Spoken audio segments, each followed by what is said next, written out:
Buenas noches a todos los presentes. Vamos a dar inicio a la sesión número 3 del curso de arbitraje de baloncesto auspiciado por Encestando Sueños. Hoy, lunes 5 de enero, estaremos haciendo la tercera sesión online referente a las reglas oficiales de baloncesto en la regla número 5 referente a violaciones. Aquí tenemos el calendario que igual se está compartiendo regularmente por el grupo de WhatsApp para que tenga las fechas y horas de las siguientes actividades. Con respecto a las asignaciones semanales que se mencionó en la primera sesión de introducción, vamos a realizar 5, comenzando la siguiente semana con la regla 6 referente a faltas. Eso quiere decir que el día de mañana se va a compartir un enlace por medio del grupo. Ese enlace va a llevar a un muy breve cuestionario de 10 preguntas y esas 10 preguntas van a estar orientadas en lo que es la regla 6 sobre faltas. Cada pregunta va a estar anotada en qué parte de la regla se encuentra para que igual puedan buscarla, leer, encontrar la respuesta y van a tener entonces toda la semana desde mañana hasta el próximo lunes a las 7 de la noche que tendremos la siguiente sesión sobre ese tema. Y así sucesivamente con los tópicos o con los temas que van a tener ese tipo de asignaciones que en total van a ser 5 los resaltados en amarillo en este cuadro. Sobre las evaluaciones escritas, que repito, también son una forma de poder seleccionar, como se mencionó al principio, las personas que sin ningún tipo de experiencia van a tener la oportunidad de llevar algún tipo de seguimiento durante los meses de abril a noviembre que se va a desarrollar la competencia juvenil de ese estado de sueño, para poder seleccionar un grupo de 10 12 árbitros de todos los que están inscritos. Es preciso estas evaluaciones de forma que las personas que se preparen más durante estos 3 meses, desde el punto de vista teórico y práctico en las sesiones que se van a tener en cancha, sean los que puedan ser seleccionados y obviamente los que residan en Panamá Oeste, en Colón, que son las provincias más cercanas al lugar donde se va a hacer la competencia y que también tengan disponibilidad de participar en los fines de semana, que es básicamente los días en los que se van a hacer los partidos. Todas estas variables son las que nos van a ayudar a seleccionar a estas 12 personas que tendrían el seguimiento durante el año en lo que al curso intensivo, perdón, al curso continuo se refiere. Para ello vamos a tener 3 evaluaciones escritas para todos los participantes. La primera va a ser el miércoles 21 de enero, referente a las sesiones 2, 3, 4 y 5. Posterior, el miércoles 11 de febrero, a las siguientes 3 sesiones, 7, 8 y 9, y el último o la última evaluación hasta el miércoles 11 de marzo, correspondiente a las últimas 3 sesiones. El procedimiento va a ser que el día indicado, los 3 miércoles, se va a abrir un formulario con las preguntas de la evaluación. Se va a abrir en 2 horarios del día, ya sea de 9 a 11 de la mañana o de 9 a 11 de la noche, y usted selecciona el momento del día en el que tengan la oportunidad de hacerlo. No creo que tome más de 20, 30 minutos y allí entonces ustedes seleccionan ya sea la mañana o en la noche en qué momento se le hace más fácil para ingresar, responder la pregunta y enviar la evaluación correspondiente. Obviamente solamente se puede hacer, o sea, una vez. Eso quiere decir que la primera respuesta enviada va a ser la respuesta tomada como oficial. Entonces, para el día de hoy, como mencionamos, vamos a hablar e ir a la regla en sí sobre las violaciones. No vamos a ver videos como tal, vamos a tratar de compartir lo que nos menciona la regla, tal vez a profundizar algunos detalles, aclarar algunas dudas y poder tener esta oportunidad, que igual va a quedar grabada, para detallar a qué se refieren las violaciones, qué debo conocer para poder sancionar una violación y cuáles son los detalles que muchas veces se nos escapan y que al no conocerlo normalmente sancionamos incorrectamente o no sancionamos alguna violación que haya ocurrido.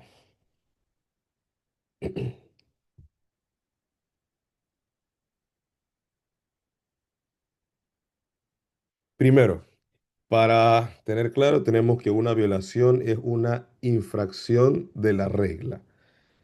Aparte de las violaciones que me indica la regla 5, también hay muchas otras situaciones en donde eh, el aplicarla incorrectamente, el reglamento me indica que es una violación. Por ejemplo, en un salto al inicio del juego, si un jugador que está fuera del círculo ingresa al círculo antes de que el balón sea tocado legalmente, es una violación. Entonces, desde ese punto de vista, es algo que realiza algún jugador que está penalizado por la regla y constituye una violación en donde el balón se le entrega al equipo oponente. En el caso de la regla 5, me hace referencia a 9 tipos de violaciones en donde son de diferentes tipos y que normalmente cada una constituye con ciertas características que el árbitro debe conocer al momento de penalizarla y estas son las que vamos a revisar durante la sesión de hoy. Comenzando por jugador fuera del terreno, luego seguimos con regate, drible o pique, que son sinónimos. Siguiente, avance ilegal o caminar. Luego las que corresponden a tiempos, ya sea 3, 5, 8 y 24 segundos. Y las dos últimas que vendría siendo balón de vuelta a pista trasera y interposición o interferencia. Comenzando por el jugador o balón fuera del terreno de juego, que es normalmente lo que más ocurre durante el juego, que es fuera de banda, o el jugador o el balón que está fuera del terreno de juego. Primero dice, un jugador está fuera del terreno de juego cuando cualquier parte de su cuerpo está en contacto con el suelo o con cualquier objeto que no sea un jugador que esté sobre, encima o fuera de las líneas limítrofes. Quiere decir que un jugador está fuera cuando está pisando fuera la línea o tocando cualquier estructura que no sea parte del terreno de juego, excepto un jugador. Puede ser una pared que está cerca de, perdón, la pared que está cerca del terreno de juego, puede ser el poste donde está el soporte del aro, del tablero y demás, puede ser cualquier otra estructura que esté fuera. En el momento que un jugador haga contacto con ella, se considera que este jugador está fuera del terreno de juego. Entonces, el balón está fuera del terreno de juego cuando ya sea que toque a un jugador o a otra persona que esté fuera del terreno de juego, el suelo o cualquier objeto que esté sobre o encima o fuera de la línea limítrofe, o los soportes del tablero, que es la parte posterior a los tableros como tal. Tenemos la excepción de el tablero como tal, la parte de arriba, que normalmente está colchonada por protección. Si el balón toca allí, no se considera que está fuera. Para que se considere que está fuera, tiene que tocar la parte de atrás o los hierros que están atrás que le dan soporte al tablero. Y por eso siempre hay cierto tipo de confusión cuando el balón pega en el aro y rebota hacia atrás del tablero y no toca ningún soporte. El balón todavía no está fuera del terreno de juego, por lo tanto el juego debe continuar. En el caso que el balón o jugador provoque que el balón que esté fuera del terreno, la señal que el árbitro debe hacer es detener el reloj e indicar la dirección del equipo que va a obtener la nueva posesión del balón.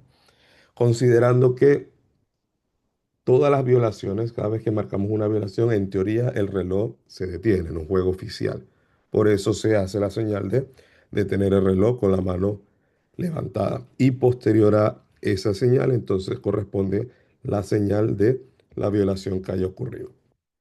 Independientemente de que tengamos competencias locales, en donde normalmente en violaciones no se detiene el reloj, siempre es bueno acostumbrarse a hacer la señal oficial, de tener el reloj a mano, la palma de la mano arriba y luego posterior hacer la señal correspondiente a la violación que se esté penalizando. La siguiente violación vendría siendo las relacionadas con el drible o el pique. En este caso tendríamos dos tipos de violaciones vinculadas al drible. La primera es cuando un jugador que termine un drible inicie nuevamente otro drible, o lo que conocemos como doble drible. Dice que un jugador no debe realizar un segundo drible después de haber concluido el primero, a menos que haya perdido el control del balón entre ambos dribles. A consecuencia puede ser de un lanzamiento a canasta, un toque del balón por parte de un adversario en donde pierda el control y luego lo recupere, o un pase o un fumble que vendría siendo cuando el jugador pierde el control del balón y el mismo haya sido tocado por otro jugador. Nuevamente, si ocurre alguna de estas situaciones después del primer drible, el jugador tiene derecho a iniciar un drible nuevamente. Si entre el primer drible y el segundo el jugador no pierde el control del balón, entonces al iniciar el segundo estaría cometiendo una violación de doble drible.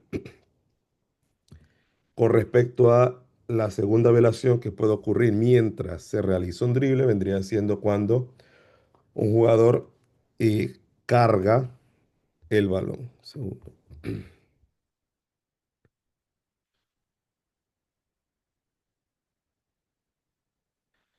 Cuando un jugador carga el balón de una forma abrupta o exagerada y en ese caso provoca que gane una ventaja injusta sobre su defensor.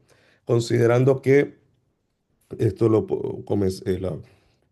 conversaremos al final, pero igual de una u otra violación estaría haciendo algún comentario en que las violaciones normalmente uno ocurren o deben ocurrir de forma clara y adicional deben generar algún tipo de ventaja del jugador que la está cometiendo en el caso de que no sea tan clara o tan obvia. Entonces, estas situaciones de cargar el balón, normalmente hay jugadores que driblan o pican de una forma un poco pausada en la que se parece que está cargando el balón, sin embargo, siempre tratamos de que para este tipo de violación en específico sea o penalizamos situaciones muy obvias donde el jugador hace que el balón repose en su mano dando algunos pasos, o sea, da uno o dos pasos con el balón en su mano para después driblar, o que el jugador levanta el balón de una forma no normal para ganar una ventaja o ultrapasar a algún defensor de forma ilegal. Entonces, el día de hoy estamos compartiendo detalles, la parte teórica, pero siempre esto para el futuro vamos a tener videos en donde va a ser un poco más fácil tener una conciencia de qué es algo obvio, qué es algo no tan obvio que genera una ventaja injusta y de esa forma tener un mejor acompañamiento de cuándo sancionar o no una violación. Con respecto al avance ilegal o la violación de caminar, tenemos que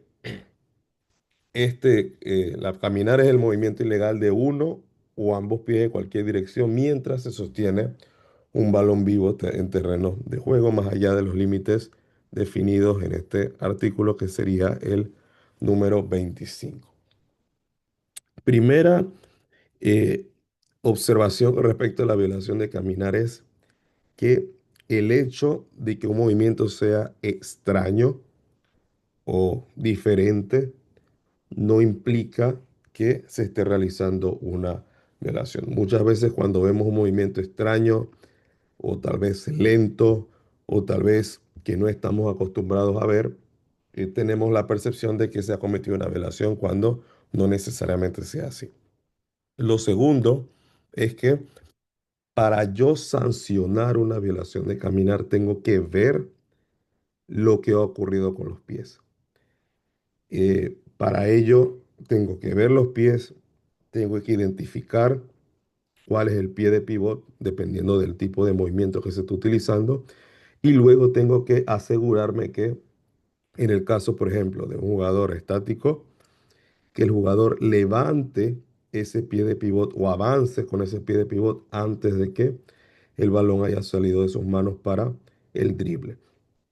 Muchas veces un simple movimiento de cintura o de hombros o de brazos, sin realmente ver el movimiento de los pies, lleva al árbitro a tomar decisiones incorrectas de penalizar un avance ilegal sin certificar que el pie ha sido levantado. Primero identificar cuál es el pivot y luego certificar que ese pivot haya sido levantado antes que el balón haya abandonado las manos del driblador. Entonces, para las situaciones de avance ilegal, hace, si no me equivoco, 9 años, se introdujo el concepto de paso cero para jugadores que reciben el balón en movimiento o están finalizando un drible en movimiento. Y en términos generales es considerar el pie que está en el suelo cuando el jugador recibe el control del balón o cuando el jugador para de driblar y asegura el balón, ese pie que está en el suelo se considera como el paso cero y el jugador tiene derecho a dar 2 pasos más después de haber controlado el balón. Eso tiene, sin mentir, 9 años y al día de hoy todavía hay dudas y siempre hay preguntas y demás con esta regla como tal, que es en teoría bastante sencilla y la idea fue de tratar de permitir un poco más o hacer legales movimientos que antes eran ilegales. Con respecto a un jugador estático, ¿a qué nos referimos con jugador estático? Un jugador que recibe el balón con los 2 pies en el suelo y que tiene derecho a pivotear. Al pivotear, para poder iniciar un drible, como mencioné antes, el balón tiene que salir de sus manos antes que se levante el pie de pivote. Y desde el punto de vista reglamentario, si el pie de pivote se levanta antes de que el balón salga de las manos, es una violación. Ahora, como mencioné antes, nosotros tratamos siempre de, uno, marcar las violaciones obvias, que sea claro que el pie se ha levantado y no que sea 1 centímetro o medio centímetro que se esté levantando. Y dos, que aparte de ser obvio, en el caso de no ser tan obvio, que genere algún tipo de ventaja y que ese jugador con ese movimiento ilegal sea capaz de dejar un defensor detrás de forma ilegal. O si está en la pintura, de obtener un espacio o una ventaja para poder realizar un lanzamiento de forma ilegal. Y como mencioné, eso se va haciendo un poco más fácil la visualización a medida que empecemos a ver videos de situaciones para que cuando nos ocurran tengamos la posibilidad de tomar decisiones más acertadas. Con respecto a la violación de 3 segundos, y este texto tiene, o sea, es el mismo texto de la regla desde el inicio de los tiempos, o sea, no ha cambiado como tal, se han durante los diferentes años tratando de introducir conceptos, introducir diferentes tipos de comentarios para no sancionar, para sí sancionar, y generalmente lo que se crean son confusiones porque la persona que no lee la regla solamente escucha lo que dicen las demás personas y llega un momento donde no tiene una percepción real o cierta de cuándo ocurre una violación de 3 segundos durante un juego. La regla como tal dice así, un jugador no permanecerá más de 3 segundos consecutivos en la zona restringida de los adversarios mientras su equipo tenga el control del balón en la pista delantera y el reloj esté funcionando. Entonces aquí me dan algunas condiciones. Uno, más de 3 segundos, no exactamente 3 segundos. O sea, la violación ocurre al 1, 2, 3, cuando ocurre el segundo 3. Es cuando el jugador permanece más de 3 segundos. Es lo primero. Segundo, el equipo tiene que tener el control del balón en pista delantera. Si el equipo viene o el base viene driblando desde la pista trasera y ya hay un pivot en el área restrictiva, no se puede empezar a hacer el conteo de los 3 segundos hasta que el balón de avance de la pista trasera a la pista delantera del equipo que tiene el balón. Y por último, obviamente, el reloj debe estar funcionando. ¿Qué quiere decir que el reloj debe estar funcionando? Que, por ejemplo, si se va a realizar un saque y eh, un segundo. Si se va a realizar un saque y el jugador está fuera para realizar el saque y tiene el balón, uno, dos, tres, recordemos que el jugador que realiza el saque tiene 5 segundos para realizarlo.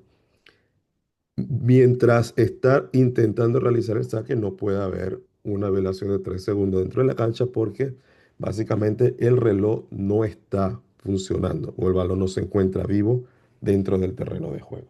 Entonces, a eso se refiere cuando tenemos las diferentes características para la violación de 3 segundos.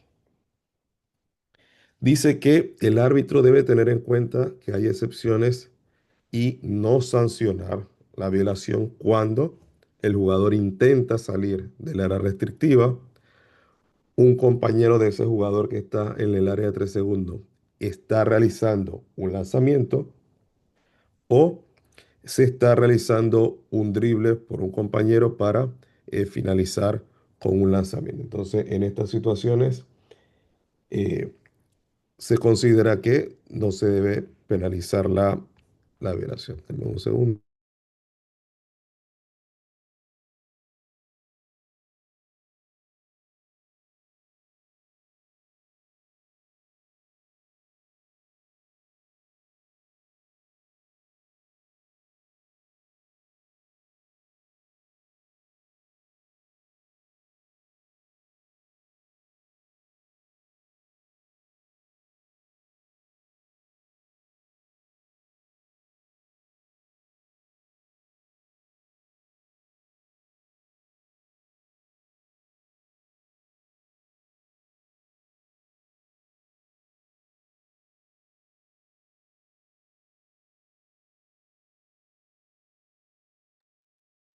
Adicional, en temas de manejo y diferentes situaciones que ocurren en el juego, una forma de intentar prevenir violaciones de 3 segundos es aplicando un poco de arbitraje preventivo. ¿Ya que llamamos arbitraje preventivo? A comunicarnos, usar la voz, sacar el silbato para usar la voz y llamar la atención de jugadores para prevenir la llamada de una violación. Si tenemos un jugador que está allí, principalmente en categorías formativas, donde los chicos tal vez desconocen un poco o llegan y se paran en la pintura y no salen, entonces el árbitro tiene la posibilidad de usar arbitraje preventivo, decirle que salga de la pintura o en una otra eh, oportunidad durante un tiro libre o durante un saque, explicarle: "Hey, si llegas allí, estás 2, 3 segundos, tienes que salir para volver a entrar y demás". Y siempre con el objetivo de prevenir o de intentar prevenir llamar una violación. El concepto de que si el jugador está activo, pasivo, que si tiene que recibir el balón, además, realmente no está en el reglamento. eh, no es una ley que si el jugador no recibe el balón, no hay violación. Eso no está escrito en ningún lado, por lo tanto no se debe tomar eh, como una ley o esperar, ¿no? Decir, no, él está 5 segundos, pero como no le han pasado el balón, no hay violación. No es correcto esa afirmación. Un jugador allí, aún sin recibir el balón, puede generar alguna ventaja ilegal para su equipo, ya sea está impidiendo que algún defensor pueda ir a la ayuda porque está en teoría defendiéndolo a él. Puede tomar una posición ventajosa para un posible rebote ofensivo por estar allí más de 3 segundos, por lo que hay más de una forma en la que un jugador que no reciba el balón puede obtener una ventaja. Por lo tanto, no se debe tomar como una aseveración correcta que el no recibir el balón implica que no haya una violación. Entonces, este es un tipo de violación que es más de manejo, tratar de primero prevenir y si los jugadores insisten o si se considera que se está haciendo de una forma, por decirlo, para ganar una ventaja, sancionarlo. Si al final del día no podemos ser enemigos del jugador o el entrenador que me está protestando que el oponente está en 3 segundos cuando la persona está cometiendo una violación. Y la idea es que si está ocurriendo y se sanciona, ya la expectativa es que no vuelva a ocurrir. Y si ocurre nuevamente del otro lado o del otro equipo, se aplique la misma sanción. Y no estar en una presión innecesaria por no sancionar algo que un jugador está cometiendo una violación, en este caso de este tipo. Con respecto a jugador estrechamente marcado, indica que un jugador estrechamente marcado debe pasar, lanzar o driblar el balón en menos de 5 segundos. Y primero, debemos estar claros a qué nos referimos cuando decimos que un jugador está estrechamente marcado y es cuando un jugador tiene una defensa cercana, normalmente a menos de 1 metro. En este caso se considera que el jugador está estrechamente marcado.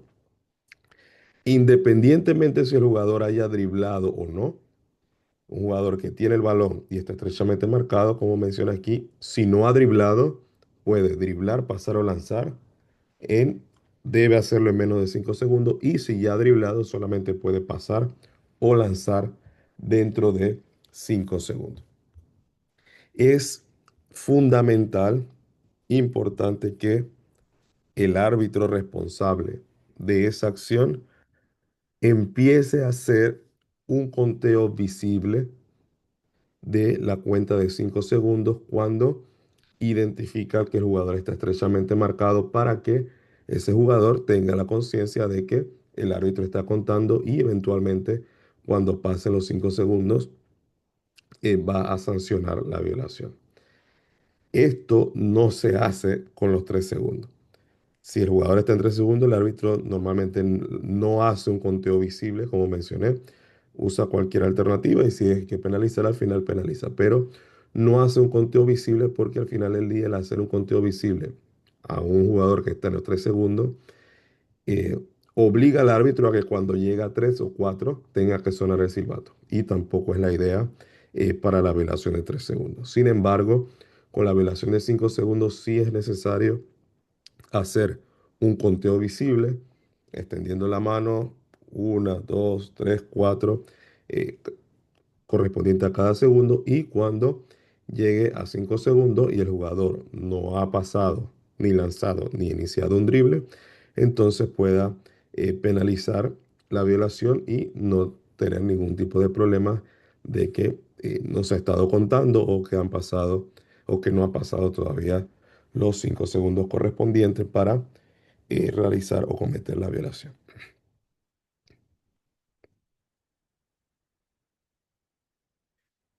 Con respecto a la violación de 8 segundos, es, como menciona acá, que cuando un jugador en su pista trasera obtiene el control de un balón vivo o en un saque el balón toca o es localmente tocado por cualquier jugador en pista trasera y el equipo del jugador que realiza el saque mantiene el control, este equipo debe hacer que el balón pase a la pista delantera en menos de 8 segundos. ¿Qué quiere decir esto? Si yo tengo el control del balón en pista trasera, debo hacer que el balón avance a pista delantera en menos de 8 segundos. Abajo indican las 5 formas en las que un equipo hace o logra que el balón pase a pista delantera. Y esto es algo que los árbitros tenemos que manejar o conocer el contenido de esta regla en específico porque hay muchas situaciones que pueden ocurrir que pueden involucrar que no haya una violación, pero el desconocimiento puede entonces hacernos una mala jugada y tomar una decisión incorrecta. Primero, el balón, si no está siendo controlado por nadie, toca la pista delantera, se considera que el equipo ha hecho que el balón avance a la pista delantera. Un pase o lanzar el balón hacia adelante y ese balón toca en la pista delantera, ya se considera que el equipo ha hecho que el balón toque en la pista delantera. ¿Qué quiere decir? Que si yo estoy realizando un pase desde mi pista trasera y el balón va en el aire y la recuenta de 8 segundos ya va muy cercana a 8, o si tenemos relojes de lanzamiento visible, ya está en 15 y el balón todavía sigue en el aire hacia adelante, en teoría el equipo todavía no ha hecho que el balón toque pista delantera, por lo tanto se debe penalizar una violación de 8 segundos. Repito, hay una presión en pista trasera, el reloj está bajando 20, 19, 18, 17. Un jugador hace un pase largo hacia pista delantera, sin embargo, el balón se encuentra en el aire cuando el reloj de tiro marca 15 segundos. El árbitro debe penalizar la violación porque el equipo todavía no ha hecho que el balón toque la pista delantera y ya han transcurrido 8 segundos en base a la información que me da el reloj de lanzamiento. Dice, el balón toca o es legalmente tocado por un atacante que tiene ambos pies por completo en su pista delantera. ¿Qué quiere decir? Que si hay algún atacante con los dos pies en su pista, en la pista delantera, digamos que está de espaldas a mí que voy desde mi pista trasera, desde la pista trasera, y yo lanzo ese balón hacia ese compañero mío que tal vez no me está mirando, tal vez no me está prestando atención y el balón lo toca a él, que tiene ambos pies en pista delantera, apenas el balón lo toca, se considera que ya el balón ha avanzado a pista delantera. Ahora, ese balón puede tocarlo y regresar hacia atrás y yo obtener el control nuevamente. Más adelante vamos a ver la violación de balón de vuelta a pista trasera. Sin embargo, en este caso, al compañero mío no controlar el balón, solamente el balón lo tocó, no hay violación de campo atrás y yo, que estoy volviendo a obtener el control del balón, tengo una nueva cuenta de 8 segundos para mover el balón hacia pista delantera. Y este es un ejemplo de alguna situación que genera confusión, ya sea que se puede interpretar que hay una violación de campo atrás, lo que es incorrecto porque nadie ha controlado el balón. Controlado significa agarrarlo con las dos manos o driblarlo o sostenerlo en la pista delantera y adicional, no hay violación de 8 segundos porque ya el equipo hizo que el balón avanzara. Ahora que el balón regrese de vuelta, tenemos 8 segundos nuevamente para hacer que avance. Dice, el balón toca o es legalmente tocado por un defensor que tiene parte de su cuerpo en su pista trasera. Y esto también es posible que ocurra y tenemos que estar concentrados porque si yo voy hacia mi pista, o sea, voy en mi pista trasera, avanzando, driblando el balón. Y estoy siendo defendido de una forma cercana por algún defensor. Cuando nos aproximamos a la línea central, si ese defensor tiene, aunque sea un pie en su pista trasera, o sea, atrás, en la pista de atrás de él, mi pista delantera, o digamos mejor, ese defensor tiene un pie de cada lado, un pie adelante y un pie detrás de la línea central. Y ese defensor toca el balón o lo desvía o lo aleja de mí, lo toca hacia atrás, él al tocarlo, teniendo un pie en su pista trasera, ya provoca que el balón haya avanzado legalmente. ¿Qué quiere decir? Que al yo regresar para volver a recuperar el balón, tengo nuevamente 8 segundos para avanzar el balón a pista delantera. Hasta una nueva cuenta. ¿Por qué? Porque el toque de ese defensor provocó que el balón ya avanzara a pista delantera. Ahora, si ese defensor no tiene un pie de cada lado, sino que tiene los dos pies de la pista trasera de mi equipo que estoy avanzando el balón, todavía no ha provocado que el balón avance, por lo tanto, no hay nueva cuenta de 8. Para que haya nueva cuenta de 8, él tiene que tener al menos un pie en contacto con mi pista delantera para que se considere que el balón ha avanzado. Cuando hablamos del árbitro, dice, el balón toca a un árbitro que tiene parte de su cuerpo en la pista delantera, mismo concepto. Si se está avanzando cerca de la línea central y hay un árbitro con un, aunque sea un pie en la pista delantera del equipo que lleva el balón, y por cualquier razón del destino el balón es desviado y toca a ese árbitro y regresa a pista trasera, el equipo tiene derecho a nuevos 8 segundos para avanzar porque el toque al árbitro provocó que el balón haya avanzado legalmente a pista delantera. Y por último, que es básicamente el concepto que la mayoría conoce y o sea, que no es el único, pero es el que la mayoría conoce, es cuando un jugador que está picando para que se considere que ha avanzado a pista delantera, ese jugador tiene que tener ambos pies y el balón picando en la pista delantera. ¿Qué quiere decir? Que si solo tiene un pie, no ha avanzado el balón, él puede regresar. Si solo ha picado el balón adelante, pero tiene los dos pies atrás, todavía no ha avanzado, puede regresar. En cualquiera de esas situaciones, hasta que no avancen los tres elementos, no se ha considerado que el balón ha avanzado a pista delantera, por lo tanto la cuenta de 8 segundos debe seguir y si llega a 8 ocurre una violación. Entonces, cuando tengan oportunidad de nuevamente ir a la regla, cuando vayamos a hacer la evaluación escrita, tengan en cuenta todos estos detalles porque al final del día es conocer la regla, poder sancionar las violaciones cuando realmente ocurren y tener la posibilidad, que esto todavía es más importante, de que si alguien protesta porque no conoce, algún jugador, algún entrenador, ustedes tengan la capacidad de explicar el por qué sí o el por qué no ha ocurrido una violación. Y obviamente no vamos a explicar todas las jugadas que ocurren en el juego, pero si es una jugada, por ejemplo, que mencioné que el defensor tocó el balón hacia atrás y el X jugador recuperó el balón y están pidiendo 8 segundos, cuando el juego se detenga, yo puedo explicar al entrenador o al defensor o a cualquier persona, no. Este toque por parte del defensor generó una nueva cuenta. ¿Por qué? Porque el defensor estaba pisando la pista delantera del equipo que venía con el balón.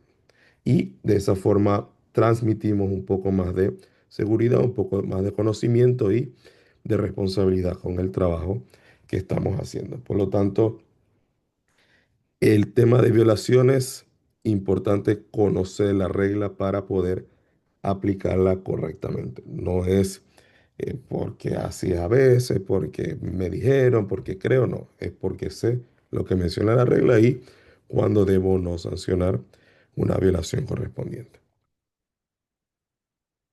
Con respecto a las violaciones de, en este caso, 24 segundos, es una bastante común. Sabemos que cuando un jugador obtiene el control de un balón vivo en el terreno de juego o en un saque de banda, el balón toca o es legalmente tocado por el equipo que realiza el saque, mantiene el control del balón, este equipo debe efectuar un lanzamiento antes de 24 segundos. Resumen, cada vez que se obtiene el control de un balón vivo, el equipo tiene 24 segundos para efectuar un lanzamiento. Y hay múltiples detalles con respecto a esta regla descritos en el artículo 29 del reglamento, documento que fue compartido por el grupo.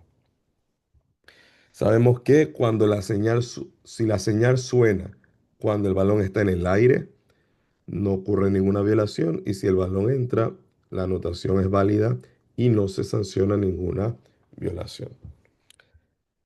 Si la señal suena cuando el balón está en el aire, pero el balón no entra, sin embargo, toca el aro, igual no ha ocurrido ninguna violación y no se debe sancionar ninguna violación como tal.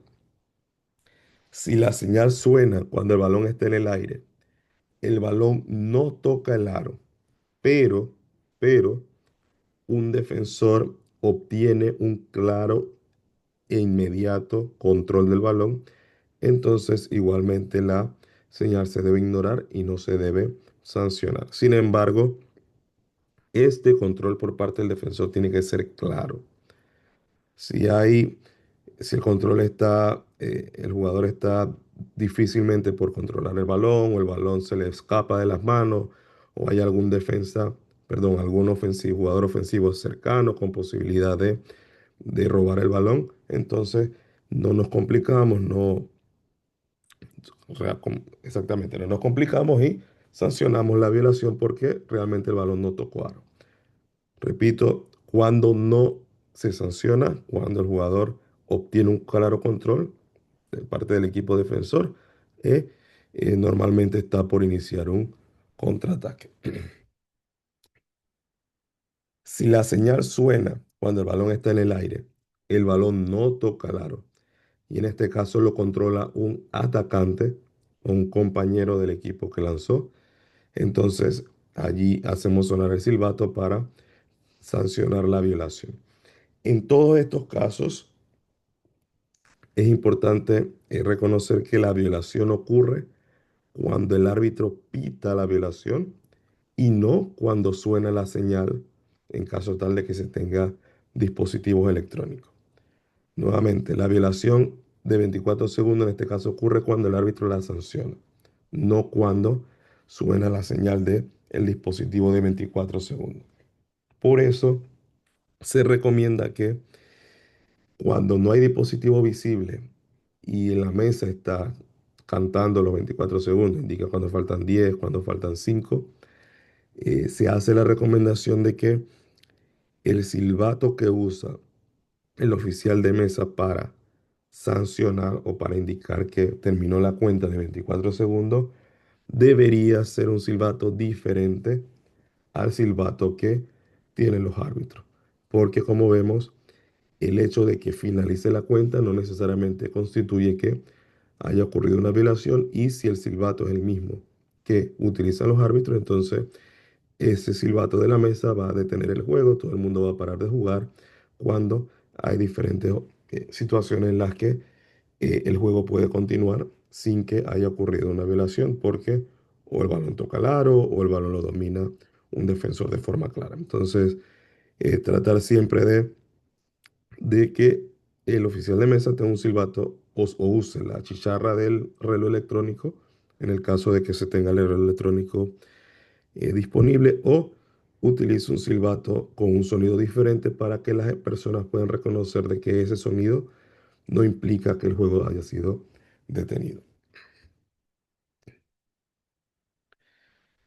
Con respecto a la violación de balón devuelto a pista trasera, lo que en inglés se conoce como backcourt, implica que primero un equipo tiene el control del balón en pista delantera cuando un jugador de ese equipo tiene ambos pies en contacto con su pista delantera mientras sostiene, agarra o dribla el balón. O el balón se pasa entre jugadores de ese equipo en la pista delantera. Lo primero que yo necesito para tener una posible violación de backcourt o de campo, balón de vuelta a pista trasera, es que el equipo que está cometiendo la violación tenga el control del balón en pista delantera. Tenga el control del balón en pista delantera. En antes mencionamos un ejemplo en el que un jugador estaba avanzando desde pista trasera, pasa el balón a un compañero, el compañero no lo vio, él solo le pegó en la pierna y el balón volvió a pista trasera. En este caso, ese toque en la pierna no constituye un control. Por lo tanto, un compañero puede recuperarlo atrás y no ha ocurrido ninguna violación porque el equipo no ha establecido un control en la pista delantera.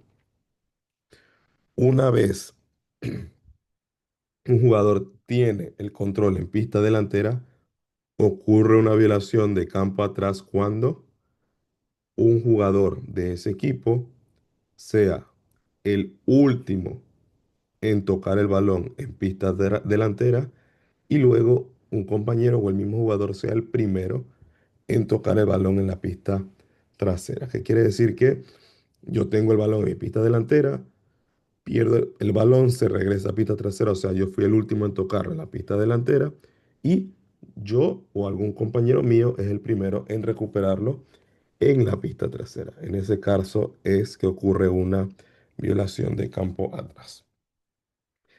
Si yo tengo el balón en mi pista delantera y piso la línea de la mitad de cancha, inmediatamente ocurre una violación de campo atrás. Y menciono esto porque a veces se tiene la duda de que para regresar atrás o para ir a pista trasera, nuevamente tengo que ir con los dos pies y el balón. Y no es correcto. Aclaramos. El concepto de dos pies y el balón aplica para avanzar de pista trasera a pista delantera. Un jugador avanza a pista delantera cuando los dos pies y el balón están en contacto con la pista delantera.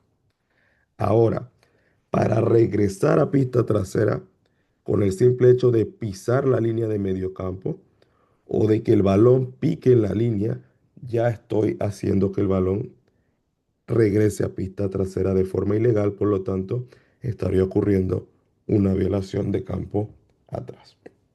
Esto es importante tenerlo claro para que no se espere que regrese todo hacia atrás porque solamente pisando la línea ya estoy provocando que el balón regrese de forma ilegal a pista trasera.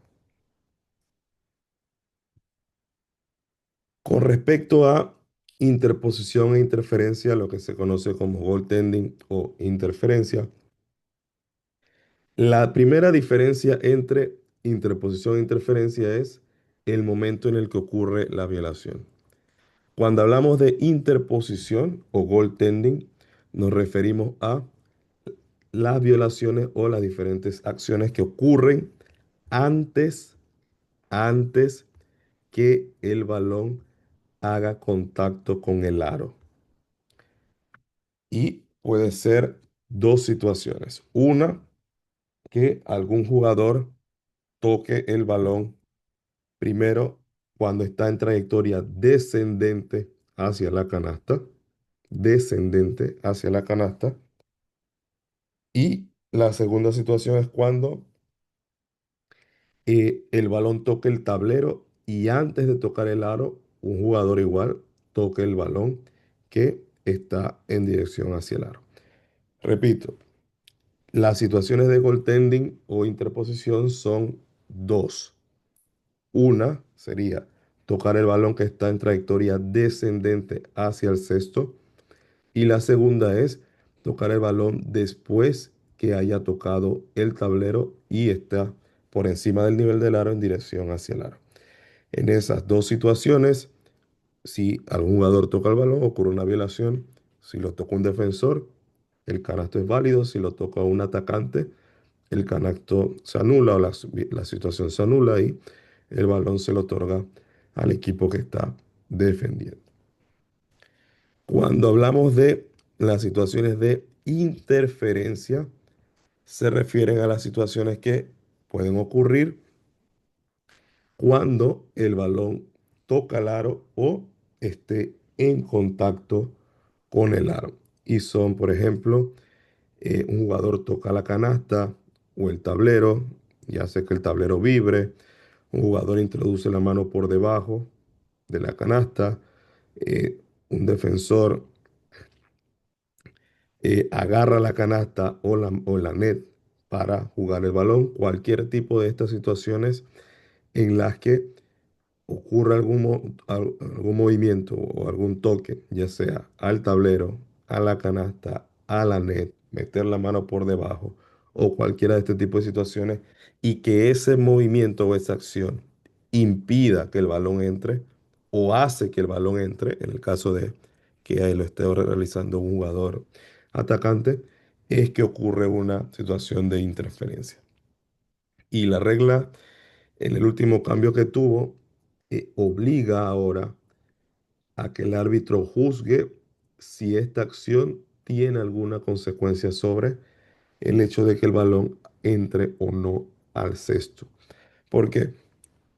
Porque antes el simple hecho de pegarle al tablero, ya todo el mundo esperaba que el árbitro sonara el silbato indicando una interferencia. Sin embargo, si un jugador le pega al tablero y el balón ni siquiera está cerca o no está en contacto con el aro o no tiene ningún efecto en que entre o no entre porque ya picó alto, no ocurre ninguna violación. Si un jugador le pega el aro, pero el balón ya tocó el aro, ya no está en contacto con el aro, no tiene ninguna inferencia en que el jugador, en la que la bola entra, ¿no? No ocurre ninguna violación. Por lo tanto, en resumen, cualquiera de estas acciones debe tener un impacto claro en hacer que el balón entre o no entre al cesto para que se considere una violación que tenga que ser sancionada por el árbitro. Entonces, con respecto a las violaciones, estas vendrían siendo las que estábamos por discutir durante la sesión de hoy. Esta grabación, esta sesión igual va a ser grabada y agregada a eh, la lista de YouTube, al igual de otras situaciones que voy a comentar ahora.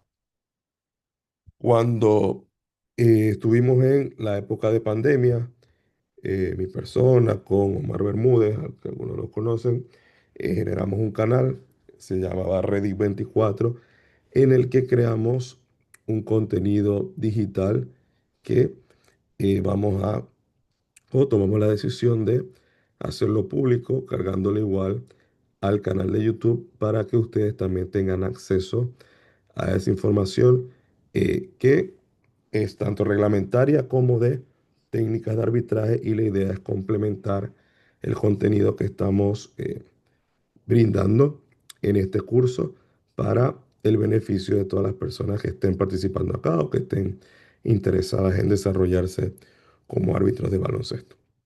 Ese contenido, en referencia a las violaciones, voy a compartir un ejemplo de los videos que se levantaron o el contenido que se levantó. Voy a informar por el grupo cuando se esté subiendo o se esté cargando al YouTube para que tengan entonces también esa fuente de información con respecto a los diferentes módulos o los diferentes temas que se hayan desarrollado en ese taller digital paralelo a lo que están recibiendo acá en el curso como tal. Voy a compartir un video o voy a reproducirlo aquí, ejemplo de la violación de 5 segundos para que tengan una idea de cómo es o cómo es el material, y posteriormente cuando esté cargado a eh, YouTube puedan entonces acceder a él y tenerlo como complemento para su estudio o su desarrollo.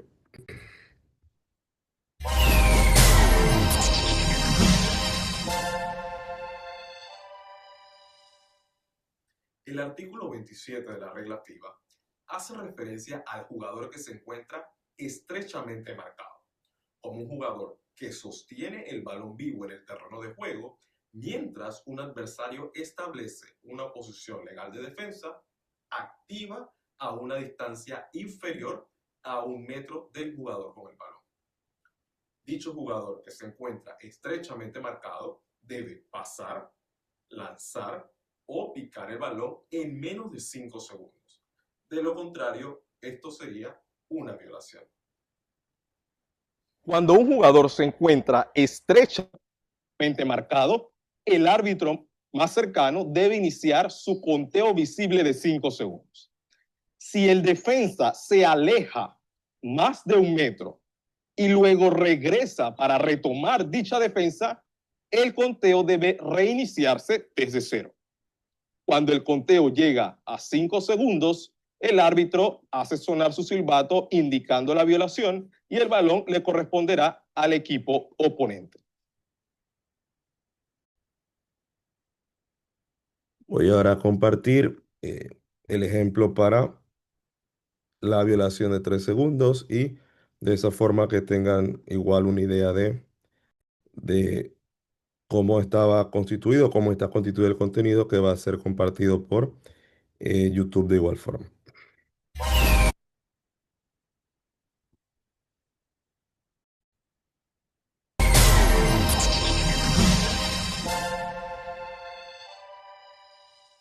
El artículo número 26 de la regla FIBA establece que un jugador no permanecerá más de 3 segundos consecutivos en la zona restringida de los adversarios mientras su equipo tenga el control de un balón vivo en su pista delantera y el reloj del partido esté en marcha. El artículo nos señala algunos puntos. El balón debe de estar vivo con el reloj en marcha, por lo que durante un saque no hay violación de 3 segundos. Adicional, el balón debe de estar en pista delantera, por lo que cuando el equipo está llevando el balón desde la pista trasera a la delantera, tampoco podemos tener una violación de 3 segundos.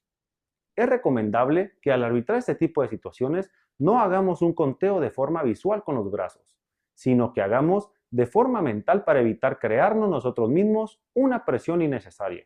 Antes de sancionar una violación de 3 segundos, se deben permitir las siguientes situaciones. La primera es cuando el jugador que está dentro intenta salir del área de 3 segundos. En este caso ya no hay oportunidad para hacer la penalización.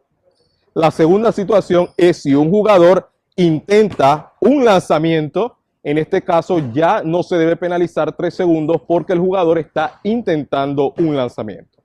Finalmente, si el jugador que está dentro de la pintura recibe el balón, realiza un drible para atacar el cesto, es legal si dicho jugador estaba en la pintura por menos de 3 segundos. Ahora, para que un jugador se considere que está fuera de la pintura, debe tener ambos pies afuera.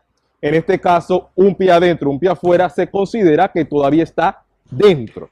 Hay que sacar ambos pies para que se considere que está fuera del área de 3 segundos. En el caso que tengamos una violación de 3 segundos, la señal sería la siguiente. El árbitro detiene el reloj, señala la violación de 3 segundos y luego la dirección del balón.